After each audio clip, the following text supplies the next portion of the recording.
Bahrain மீதும் குவைத்தினுடைய airport மீதும் சரமாரி தாக்குதல்களை நடத்தி இருக்கிறது ஈரான் என்கிற செய்திகள் வெளியாகி இருக்கிறது. குறிப்பாக ஈரான் மீதான அமெரிக்க இஸ்ரேலிய போர் இன்னும் முடியல, தேவைப்பட்டால் அது தொடரும்.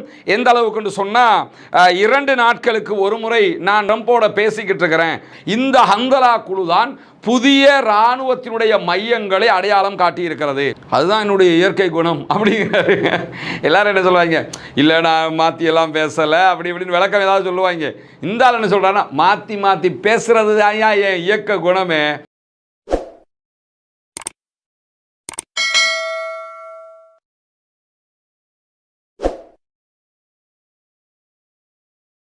அன்பிற்கினிய சகோதர சகோதரிகளே, நம் அனைவர் மீதும் ஏக இறைவனுடைய அமைதியும் கருணையும் உண்டாகட்டுமாக என்கிற உயரிய பிரார்த்தனைகளோடு, நமக்கெல்லாம் தெரியும் மத்திய கிழக்கிலே நடந்து வரக்கூடிய செய்திகளை தொடர்ந்து பார்த்து வர்றோம். மத்திய கிழக்கின் பிரச்சனைகள் ஒரு முடிவில்லாத தொடர்கதையாக மாறிக்கொண்டிருக்கிறது. தொடர்ந்து லெபனான் மீது இஸ்ரேலிய ஆக்கிரமிப்பு இராணுவம் தாக்குதல்களை நடத்தி வருகிறது. அந்த தாக்குதல்கள் நிறுத்தப்படாத பட்சத்தில் பதிலடி தாக்குதல்களை நாங்கள் நடத்துவோம் என்று ஏற்கனவே ஈரான் சொல்லி இருந்தது. அந்த அடிப்படையில் ஈரான் மீது நடத்தப்படுகிற தாக்குதல்களுக்கு பதிலடி கொடுக்கிற ஒரு புறம் நடந்து கொண்டிருக்க, இன்னைக்கு ஃப்ரெஷ்ஷாகவே என்ன பண்ணியிருக்கிறாங்கன்னா, பஹ்ரைன் மீதும் குவைத்தினுடைய ஏர்போர்ட் மீதும் சரமாரி தாக்குதல்களை நடத்தி இருக்கிறது ஈரான் என்கிற செய்திகள் வெளியாகி இருக்கிறது. குறிப்பாக இந்த தாக்குதல்களை பொறுத்தவரையில் ஈரானுடைய டிஃபென்சிவ் சிஸ்டத்தில் ஈரான் தற்காப்பு தாக்குதல் என்று சொல்லுகிறார்கள். இந்த வார்த்தையை ஆல்ரெடி அமெரிக்கா பயன்படுத்தி இருக்கிறது. அமெரிக்கா ஈரான் மேலே கடந்த இந்த யுத்த நிறுத்த காலத்தில் ஒரு 3 வாட்டி தாக்குதல் நடத்தினாங்க. தாக்குதல் நடத்துகிற நேரங்களில் எல்லாம் நாங்கள் செல்ஃப் டிஃபென்ஸுக்காக, எங்களை தற்காத்துக் கொள்வதற்காக தாக்குதல் நடத்துகிறோம், நாங்கள் அடிக்கலைன்னா ஈரானுங்களுக்கு அடிச்சிருவாங்க, அதுக்காக அடிக்கிறோம் அப்படின்னு சொல்லியிருந்தாங்க. அதே மாதிரியான ஒரு வார்த்தையை இன்னைக்கு குவைத்தில் இருக்கக்கூடிய அமெரிக்காவினுடைய இலக்குகளையும் பஹ்ரைனில் இருக்கக்கூடிய அமெரிக்காவினுடைய இலக்குகளையும் இலக்கு வைத்து தாக்குதல் நடத்தியதற்கு பிறகு ஈரானும் அறிவித்திருக்கிறது. குறிப்பாக ஈரான் இந்த தாக்குதல்களை நடத்தியது தொடர்பாக ஈரானுடைய ஃபாரின் மினிஸ்டர் அப்பாஸ் அராக்சி பேசுகிற நேரத்தில் செல்ஃப் டிஃபென்ஸ் அட்டாக் என்கிற வார்த்தைகளை பயன்படுத்துகிற அதே நேரம் மொசைக் டிஃபென்ஸ் என்கிற ஒரு வார்த்தையையும் பயன்படுத்தி இருக்கிறார். இந்த யுத்தத்தை நீங்கள் எடுத்துக்கிட்டீங்கன்னா, ஈரான் மேலே அமெரிக்கா தாக்குதல் நடத்துகிற போது ஈரான் எப்படி தன்னை தற்காத்து கொண்டது என்பதற்கு ஒரு அடிப்படையான விஷயமே என்னன்னா, இந்த மொசைக் அட்டாக்கிங் மெத்தட் என்கிறது.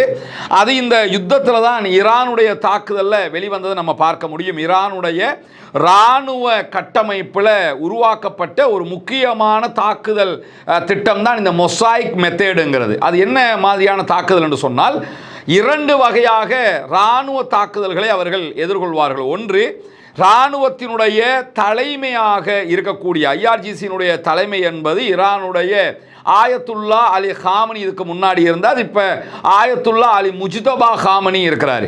இந்த ஆயத்துல்லா என்று அவர்கள் வைத்திருக்கக்கூடிய ஆன்மீக தலைவர் தான் IRGCயினுடைய தலைவராக இருப்பார். IRGCயின் தலைவராக இருக்கிற ஆயத்துல்லாவிடம் இருந்து எந்த ஒரு கமெண்ட்டும் வரவில்லை என்று சொன்னால், எந்த ஒரு கட்டளைகளும் வரல என்று சொன்னால், உடனடியாக இராணுவத்தில் இருக்கக்கூடிய மேஜர் ஜெனரல் அத்தனை பேரும் அவங்க அந்த இராணுவத்தினுடைய பிரிவுகளை மாவட்டங்களாக பிரிக்காம மாவட்டங்களை தாண்டிய பல பிரிவுகளாகவும் பிரித்திருக்கிறார்கள். ஒரு மாவட்டத்துக்கு ஒரு இராணுவ தலைவர் அப்படி போடாம ஒரு மாவட்டத்தில் 3-4 தலைவர்களை கூட அவர்கள் ஏற்படுத்தி இருப்பார்கள். அந்த பிராந்தியத்தினுடைய அளவை பொறுத்து அந்த ஒவ்வொரு தளபதிக்கு கீழாகவும் அவர்கள் தனியாக ஆயுதங்களை தயாரித்துக் கொள்ள முடியும், தனியாக அவர்களுக்கு தேவையான எல்லாவற்றையும் உருவாக்கி கொள்ள முடியும். அந்தந்த இராணுவ பிரிவை பலமாக உருவாக்கி வைத்திருப்பது அவர்களுடைய 100% முடிவில் கொடுக்கப்பட்டும். இந்த தயாரிப்புகளோடு அவங்க இருக்கிற நேரத்தில் ஒரு அட்டாக் நடந்து தலைவற்றை இருந்து எந்த கமெண்ட்டும் வரல, ஒரு யுத்தம் நடந்துகிட்டு இருக்குது, தலைவர் கொல்லப்பட்டுட்டாரு அல்லது தலைவற்றை இருந்து நமக்கு தொடர்பு துண்டிக்கப்பட்டுடுச்சுன்னு சொன்னா, இந்த எல்லா தளபதிகளும் அவர்கள் தானே முடிவெடுத்து எதிரிகளை மேல தாக்குதல் நடத்தலாம், எப்படினாலும் தாக்குதல் நடத்தலாம், தானே முடிவெடுத்து தாக்குதல் நடத்தலாம் என்கிற ஒரு சிஸ்டம் அவங்ககிட்ட இருக்கு. இதுக்கு மொசைக் மெத்தட்னு சொல்லுவாங்க. 2வது சிஸ்டமாக அவங்க என்ன வச்சிருக்கிறாங்கன்னு கேட்டா, தங்களுடைய நாட்டை பாதுகாத்துக் கொள்வதற்காக சில குழுக்களை உருவாக்கி வைத்திருக்கிறார்கள். அதுவும் மொசைக் மெத்தட்ல உருவாக்கப்பட்ட குழுக்கள் என்று சொல்லப்படுது. குறிப்பாக யமன்ல இருக்கக்கூடிய ஹவுதீஸ், அவர்களுக்கு தேவையான ஆயுதங்கள், அவங்களுக்கு தேவையான பயிற்சிகள், அவங்களுக்கு தேவையான பண உதவி எல்லாத்தையுமே ஈரான் பண்ணுவாங்க. அதனூடாக ஈரானுக்கு ஒரு பிரச்சனை வரக்க அவங்களும் சேர்ந்து வந்து நின்றுவாங்க. அதை நம்ம கடந்த காலங்களில் பார்த்துருக்கிறோம். அவங்க காசாவுக்காக நின்ற மாதிரி ஈரானுக்காகவும் யுத்தத்திற்கு வந்திருக்கிறார்கள். அதே மாதிரி தான் ஹிஸ்புல்லாக்கள் லெபனானில் இருக்கக்கூடியவங்க, அவங்களுக்கு தேவையான எல்லா பயிற்சிகள், எல்லா ஆயுதங்கள், எல்லா பண உதவியையும் செய்கிறது ஈரான். லெபனானில் இருக்கக்கூடிய இராணுவத்தை விட பவர்ஃபுல்லானவங்க யாருன்னு கேட்டால் ஹிஸ்புல்லாக்கள். இவர்களும் ஈரானுக்காக சண்டையிடக்கூடியவர். அதே மாதிரி கதாய்பு ஹிஸ்புல்லா என்கிற ஒரு அமைப்பு இருக்கிறது ஈராக்குக்குள்ள. அவர்களும் இதே மாதிரி உருவாக்கப்பட்டவங்க. இந்த மாதிரி பல குழுக்களை அவர்கள் உருவாக்கி வைத்திருக்கிறார்கள்.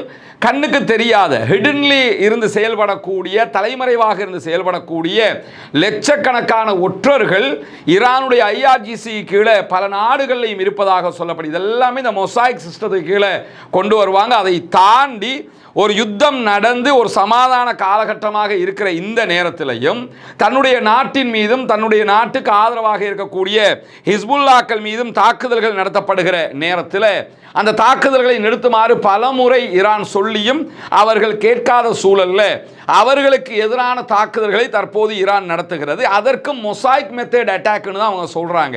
அதுக்கான காரணம் என்னன்னு கேட்டால், நேரடியாக அமெரிக்காவினுடைய கப்பலை தாக்குவது என்பது ஒரு விதம். அதை தாண்டி அமெரிக்காவுக்கு ஆதரவாக இருக்கக்கூடிய அமெரிக்காவினுடைய இராணுவ தளங்கள், அமெரிக்காவுக்கு ஆதரவானவர்களுடைய இராணுவ தளங்கள், இவற்றை தாக்குவது. இதை தாக்கும் போதும் எப்படி அமெரிக்கா நேரடியாக ஈரானை தாக்காம இஸ்ரேலை விட்டு லெபனானை தாக்குறானோ, அது மாதிரி ஈரான் நேரடியாக அமெரிக்காவுடைய கப்பலை தாக்காம நேரடியாக என்ன பண்றாங்கன்னு கேட்டால் குவைத்திலையும் பஹ்ரைன்லையும் இருக்கக்கூடிய அமெரிக்காவினுடைய தளங்கள் மீது தாக்குதல்களை நடத்தி இருக்கிறார்கள். இப்படி ஈரானுடைய இந்த இராணுவ கட்டமைப்பு என்பது பல விதங்களில் நமக்கு பார்த்தா ஒரு இடியாப்ப சிக்கல் மாதிரி தெரியும். ஆனால் அவங்களுக்கு அது தெளிவாக தெரியும். இது இப்படி தான் போய்கிட்டு இருக்குதுங்கிறது தெளிவாக தெரியும். அந்த அடிப்படையில் தான் இன்றைக்கு இந்த தாக்குதல்கள் நடத்தப்பட்டிருக்கிறது. குறிப்பாக இன்றைக்கு இஸ்ரேலிய பிரதமர் பெஞ்சமின் நெதன்யாகு ஊடகங்களுக்கு பேட்டிகளை கொடுத்திருக்கிறார். CNBC அவர் அளித்திருக்கக்கூடிய ஒரு பேட்டி வெளியாகி இருக்கிறது. அதுல ஈரான்ல தாக்குதல்கள் முடிந்து விட்டதா என்று கேட்கும்போது, இல்லை, ஈரான்ல தாக்குதல்கள் முடிவுக்கு வரவில்லை. ஈரான் மீதான அமெரிக்க இஸ்ரேலிய போர் இன்னும் முடியல. தேவைப்பட்டால் அது தொடரும். எந்த அளவுக்கு சொன்னா 2 நாட்களுக்கு ஒரு முறை நான் ட்ரம்போட பேசிக்கிட்டு இருக்கிறேன். அது மட்டும் இல்லாம தெஹ்ரான் ஆல்ரெடி பலவீனப்படுத்தப்பட்டிருக்குது. தேவை என்று சொன்னால் எங்களுடைய ராணுவம், இஸ்ரேலுடைய ஆக்கிரமிப்பு ராணுவம், அமெரிக்காவினுடைய படைகளும் ஈரான் மீதான தாக்குதல்களை தொடரும். பதற்றத்தை அதிகரிக்கிறதா வேண்டாமாங்கிறத அமெரிக்க அதிபர் டொனால்ட் ட்ரம்ப் தான் தீர்மானிக்கணும். அதே மாதிரி ஹார்முஸ் ஜலசந்தியை ராணுவ ரீதியாக திறப்பது சாத்தியமா இல்லையாங்கிறதையும் அமெரிக்க அதிபர் டொனால்ட் ட்ரம்ப்ட நாங்கள் விட்டுடுறோம், நாங்கள் அதுக்கு தலையிட வரலை அப்படின்னு சொல்லி இஸ்ரேலிய பிரதமர் பெஞ்சமின் நெதன்யாகு சொல்லி இருக்கிறார். இது ஒரு சீரியஸான இன்டர்வியூ இருந்தாலும் அதில் அவர் சொல்லியிருக்கக்கூடிய ஒரு செய்தி என்னன்னா, 2 நாட்களுக்கு ஒருக்கா நானும் அமெரிக்க அதிபர் டொனால்ட் ட்ரம்பும் பேசிக்கிறோம். எதுக்கு? பைத்தியக்காரன் பேச்சு வாங்குறதுக்கா? ஒவ்வொரு நாளும் கால் பண்ணாலே அந்த பைத்தியக்காரன், நீ ஒரு கிறுக்கன்னு திட்டுற அளவுக்கு ஆயிடுச்சு. இதே நேரம் அமெரிக்க அதிபர் டொனால்ட் ட்ரம்ப் ஒரு இன்டர்வியூ கொடுத்துருக்கிறாரு நியூயார்க் டைம்ஸுக்கு, ஒரு பாட்காஸ்ட் நிகழ்ச்சி. அது அந்த நிகழ்ச்சியில் கேட்குறாங்க, என்ன நேற்று இப்படி நெதன்யாகுவை போட்டு வாரி விட்டீங்களாமே, மென்டல்லாம் திட்டிங்களாமே என்று கேட்கும்போது, ஆமாம் நான் திட்டத்தான் செய்கிறேன், திட்டத்தானே வேணும், திட்டாமல் நான் சொல்கிறது கேட்கணும்ல என்று சொல்லி வெளிப்படையாகவே நான் திட்டினது உண்மைதான்னு அந்த ஆளும் சொல்லிட்டாரு. இந்த ஆளு என்னடாண்டா 2 நாளுக்கு ஒருக்கா அமெரிக்க அதிபர் என்னோட பேசுவார், பேசி கால் பண்ணி கொஞ்சுவாரா, கால் பண்ணி உனக்கு திட்டுவாருப்பா. அதனால தான் அந்த ஆளும் கோவப்பட்டு என்ன சொல்கிறாருன்னு கேட்டால், அந்த ஹொர்முஸ் ஜலசந்தியை திறக்கிறது இராணுவ ரீதியாக சாத்தியமாக இல்லையாங்கிறத நாங்கள் ட்ரம்ப்கிட்டே கொடுத்துட்றோம். ஏன்னா நீங்கள் இராணுவத்தை எவ்வளோ குவிச்சு வச்சாலும் அங்கே திறக்க முடியாது, ஈரான்காரன் திறந்தா தான் உண்டு. எனவே அதை நாங்கள் அவர்கிட்ட விட்டுடுறோம்னு சொல்லி பால் அந்த பக்கம் பாஸ் பண்ணிட்டாங்க. அவங்க அதிலிருந்து விளையிட்டாங்க. இதுதான் இஸ்ரேல். இந்த இடம்தான் அமெரிக்க அதிபர் டொனால்ட் ட்ரம்ப் புரிந்து கொள்ளாத ஒரு இடமாக இருந்தது. என்னன்னா, கூட்டிக்கிட்டு வருவாங்க, மூட்டி விடுவாங்க, அவங்க மாட்டிப்படாமல் கரெக்டாக தப்பிச்சுக்கிடுவாங்க. அவங்க அமெரிக்காவையும் சேர்த்து கழட்டிக்கிட்டு தப்பிக்க தான் நினச்சாங்க. அரபு நாடுகளையும் ஈரானையும் மோத விட்டுட்டு நீங்கள் 2 பேரும் அடிச்சுக்கிறங்க, நாங்கள் ஓரமாயிடுறோம்னு தான் நினைக்க பார்த்தாங்க. ஆனால் அப்படி முடியலைங்கிறதுனால இப்போ அமெரிக்காவை விட்டுவிட்டு அவங்க தனியாக கலந்து போன காட்சியை நீங்கள் பார்க்க முடியும். அந்த அடிப்படையில் என்ன சொல்கிறாருன்னு கேட்டால், இந்த ஈரான் மீது மீண்டும் தாக்குதல் நடத்துவதா இல்லையாங்கிறதையும் அமெரிக்க அதிபர் தான் முடிவெடுக்கணும். ஹொர்முஸை திறக்க முடியுமா இல்லையாங்கிறதையும் அவர் தான் முடிவெடுக்கணும் என்று சொல்லியிருக்கிறாரு. அதை தாண்டி இன்னைக்கு நம்ம ஏற்கனவே சொன்னது மாதிரி குவைத்தினுடைய ஏர்போர்ட் மேலே தாக்குதல் நடத்தப்பட்டிருக்கக்கூடிய காட்சிகளை நீங்கள் பார்க்குறீங்க. அதனுடைய புகைமூட்ட காட்சிகளை தான் நீங்கள் இங்கே பார்க்குறீங்க. மிக கடுமையான தாக்குதல். குறிப்பாக ஈரான் மீதான அமெரிக்காவினுடைய தாக்குதல்கள் ஆரம்பித்த அந்த பிப்ரவரி 28 முதல் 2 நாட்கள் இருக்குதா இல்லையா, அந்த நேரத்தில் ஈரான் எப்படி அமெரிக்காவினுடைய தளங்கள் மீது உச்சகட்ட தாக்குதல்களை நடத்தினார்களோ அதே பலத்தோடு அதே அளவுக்கு தாக்குதல்களை தற்போது குவைத் மேலையும் பஹ்ரைன் மேலையும் அவங்க நடத்தி இருக்கிறாங்க. அல் ஜசீரா இதை பற்றி விவரிக்கிற போதே என்ன சொல்றாங்கன்னு கேட்டா, நாம் கண்டிராத ரொம்ப தீவிரமான ஒரே இரவில் நடத்தப்பட்ட ஒரு பாரிய தாக்குதலாக இதை நம்ம பார்க்க முடிகிறது அப்படின்னு சொல்லியிருக்கிறாங்க. போர் நிறுத்தம் அமலுக்கு வருவதற்கு முன்பதாக குவைத் மேலே இதே மாதிரி ஒரு தாக்குதல் நடத்தப்பட்டது. அதே மாதிரி யுத்தம் ஆரம்பித்ததோட குவைத் மேலே இதே மாதிரி தாக்குதல் நடத்தப்பட்டது. இந்த 2 கட்டங்களை தாண்டி 3வது கட்டமாக இந்த தாக்குதல்கள் நடத்தப்பட்டிருக்கிறது அப்படின்னு சொல்லிட்டு ஈரான்ல இருந்து குவைத் மேலே 13 பாலிஸ்டிக் மிசைல் தாக்குதல்கள் நடத்தப்பட்டிருக்கு. 13 பாலிஸ்டிக் மிசைல் தாக்குதல் நடத்தியிருக்கிறாங்க.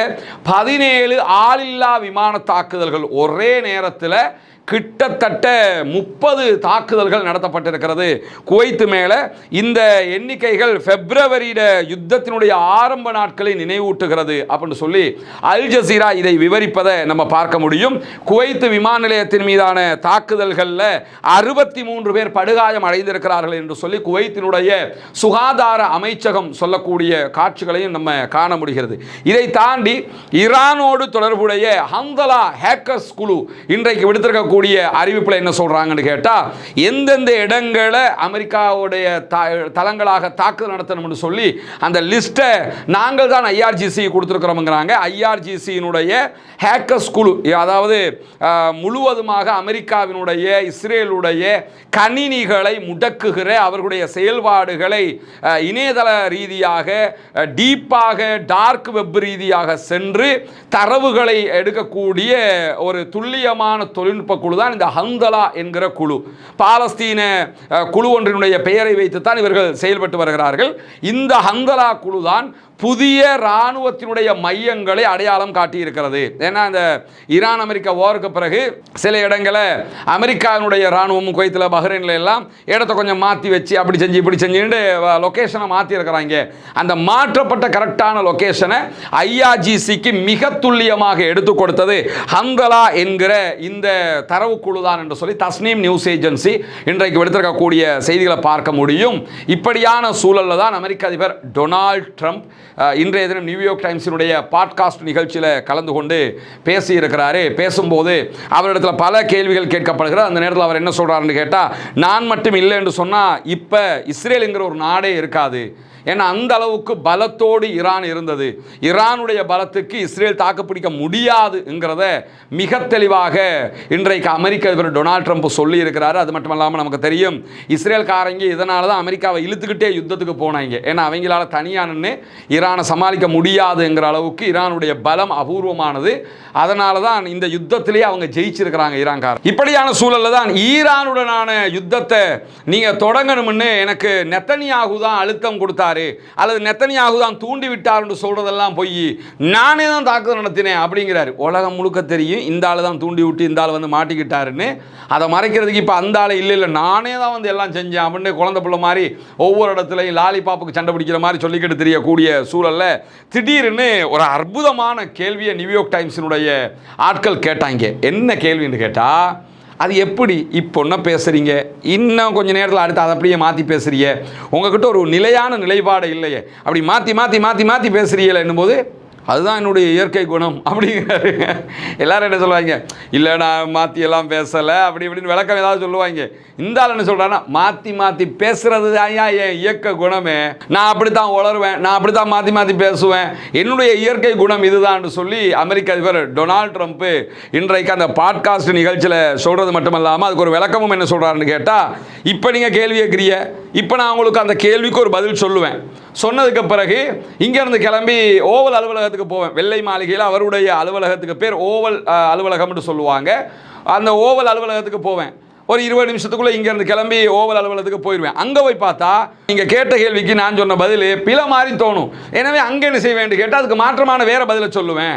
அப்போ அங்கேருந்து கிளம்பி இன்னொரு 20 நிமிஷத்தில் நியூயார்க் சிட்டிக்குள்ளே போனீங்கன்னு சொல்லி சொன்னால் அதில் இன்னும் மாற்றி பேசுவீங்க. அப்போ இந்த மாதிரி என்னன்னு கேட்டால் நான் மாற்றி மாற்றி தான் பேசுவேன், நான் இப்போ ஒன்று சொல்லுவேன், இன்னொரு இடத்துல ஒன்று சொல்லுவேன், என்னுடைய வழக்கமே இதுதான் சொல்லி தான் மாற்றி மாற்றி பேசக்கூடிய உளரக்கூடிய ஒரு கேரக்டருங்கிறத இன்றைக்கு வெளிப்படையாகவே நியூயார்க் டைம்ஸினுடைய செய்தியில் அவர் சொன்னது மட்டுமல்லாமல் நெத்தன்யாகுவுக்கு நீங்கள் கடுமையாக திட்டினீங்களாமே என்று சொல்லும்போது, ஆமாம் லெபனானில் திரும்ப திரும்ப அவர் அட்டாக் பண்ணிக்கிட்டு இருக்கிறாரு, அது எனக்கு செட் ஆகலை, அதான் கடுமையாக திட்டிவிட்டேன் அப்படின்னு சொல்லி அதையும் பகிரங்கமாகவே அவரை ஒப்புக்கொண்டிருக்கக்கூடிய சூழலில் இன்றைய நாள் இந்த பஹ்ரைன் மீதும் குவைத் மீதான ஈரானுடைய தாக்குதல்களுக்கு அப்பால் இன்னும் ஒரு செய்தியும் நடைபெற்றிருக்கிறது என்னென்று சொல்லி சொன்னால், இஸ்ரேலுடைய ஒரு விமானத்தை ஸ்லோவேனியா தரையிறங்குவதற்கு மறுத்து திருப்பி அனுப்பியிருக்கிறது. இஸ்ரேலிலிருந்து கிளம்பி ஸ்லோவேனியாவுக்கு போன விமானம் அது. அந்த விமானத்தை ஸ்லோவேனியா தலைநகரத்தில் தரையிறக்க விடாமல் ஸ்லோவேனியா திருப்பி அனுப்பிட்டாங்க. எங்கள் நாட்டில் நீங்கள் தரையிறங்கக்கூடாது அப்படின்னு சொல்லிட்டாங்க.